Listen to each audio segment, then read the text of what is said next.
குட்டீஸ், welcome to சின்னஞ்சிறு கிளிகள். நான் உங்கள் பிஎஸ் சங்கீதா. இன்னைக்கு நம்ம ஃபஸ்ட் ஸ்டாண்டர்ட் தமிழில் மகிழ் பக்கம், அதாவது குரங்கு கதையை தான் நம்ம பார்க்க போகிறோம். நம்ம படத்தை பார்த்து கதையை கூற போகிறோம், அதாவது படத்தை பார்த்து கதை சொல்ல போகிறோம். அழகாக ஃபஸ்ட்டு கதையை உங்களுக்கு சொல்லிடுவா. ஒரு குரங்கு ஒன்று மரத்து மேலே உட்காந்துட்டு இருந்தது. அந்த குரங்கு கையில் வாழைப்பழங்கள் நிறைய வச்சிருந்தது. குரங்குக்கு தான் வாழைப்பழம்னா ரொம்ப பிடிக்கும் இல்லையா? அதனால அந்த குரங்கு கை ஃபுல்லாக நிறைய வாழைப்பழத்தை வச்சுட்டு இருந்தது. நம்ம எப்படியாவது இந்த பழத்தெல்லாம் சாப்பிடணும்னு சொல்லிட்டு யோசனை பண்ணிகிட்டே இருந்தது. அப்போது அதுலேருந்து ஒரே ஒரு பழத்தை பிச்சு அதை எடுக்கிறதுக்கு ட்ரை பண்ணுற பொழுது அந்த கையில் நிறைய வாழைப்பழம் இருந்தது இல்லையா? இந்த வாழைப்பழம் எல்லாம் கீழே விழறதுக்கு இருந்தது. இந்த குரங்குக்கு கீழே இருக்கிற கரையில் பார்த்தா அங்கே ஒரு 2 குரங்கு குட்டிங்க நல்லா ஜாலியாக இருந்தாங்க. இவரை போலவே அந்த குரங்கு குட்டியும் இருந்தாங்க. மரத்து மேலேருந்து கீழே விடுற வாழைப்பழத்தை இந்த 2 குரங்கு குட்டிகளும் பிடிச்சாங்க. பிடிச்ச உடனேவே இந்த மேலேருந்து வாழைப்பழத்தை கீழே தூக்கி போட்டுச்சு பாருங்க குரங்கு.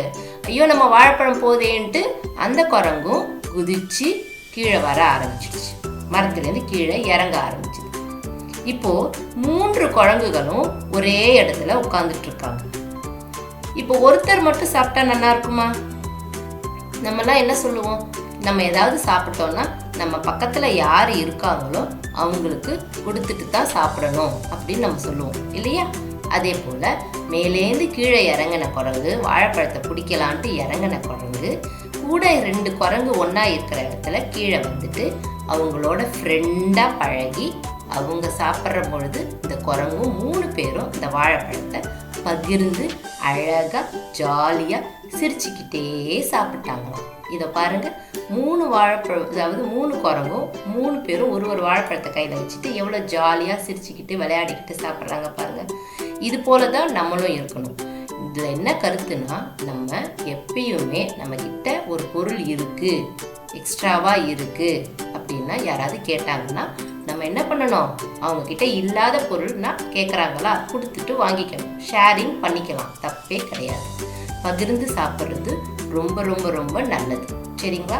நீங்கள் ஏதாவது ஸ்நாக்ஸ் சாப்பிட்டீங்கன்னா கூட உன் பக்கத்தில் உன் ஃப்ரெண்டு இருந்தால் அவங்களுக்கு இந்தா நீயும் சாப்பிடு அப்படின்னு கொடுக்கணும். சரியா? அதே போல் அவங்களும் உங்களுக்கு தருவாங்க. இதுதான் ஷேரிங்ன்றது. ஸோ குட்டீஸ், சூப்பராக இருந்ததா இந்த கதை, குரங்கு கதை? இங்கே பாருங்கள், முதல் பிக்சரை பாருங்கள். ஒரு குரங்கு அது கையில் வாழைப்பழத்தை நிறையா வச்சுருக்கு. இதோ 2வது பிக்சர் பாருங்கள். அந்த குரங்கு ஒரு பழத்தை பிரித்து சாப்பிட்ற போது கையில் இருந்த வாழைப்பழம் எல்லாமே கீழே விழறதுக்கு இருந்தது. மொத்தமாக அப்படியே மேலேருந்து கீழே இருந்தது. கீழே பார்த்தா அது விழறதுக்கு பிடிக்கலான்னு பார்க்குறபோது கீழ்கிளையிலேயே 2 குரங்கு குட்டிகள் அழகாக உட்காந்துட்டு மேலேந்து விழுந்த வாழைப்பழத்தை பிடிச்சிக்கிட்டு இருந்தது. உடனே மேலேந்து வந்த குரங்கு என்ன பண்ணிச்சு?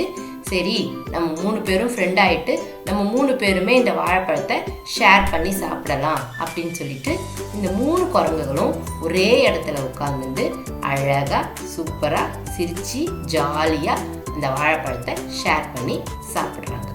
இதுதான் இந்த கதை. சரியா? இதோட கருத்து என்ன? நம்ம எப்பயுமே ஷேர் பண்ணி தான் சாப்பிடணும். நம்ம பக்கத்தில் யாராவது இருந்தால் அவங்களுக்கு கொடுத்துட்டு தான் சாப்பிடணும். உங்கள் வீட்லேயும் அதே தான். உங்கள் பக்கத்தில் யாராவது நீ சாப்பிட்ற போது அப்பாவோ அம்மாவோ பாட்டி யாராவது இருந்தாங்கன்னா இந்தாங்க அப்படின்னு சொல்லி அவங்களுக்கும் கொஞ்சோண்டு கொடுக்கணும். ஓகே குட்டீஸ்? ஸோ கதையை பாருங்கள். பார்த்த உடனே இந்த கதையை எவ்வளோ அழகாக உங்களால் சொல்ல முடியுமோ சொல்லுங்கள் குட்டீஸ். Thank you from BS. பாய்.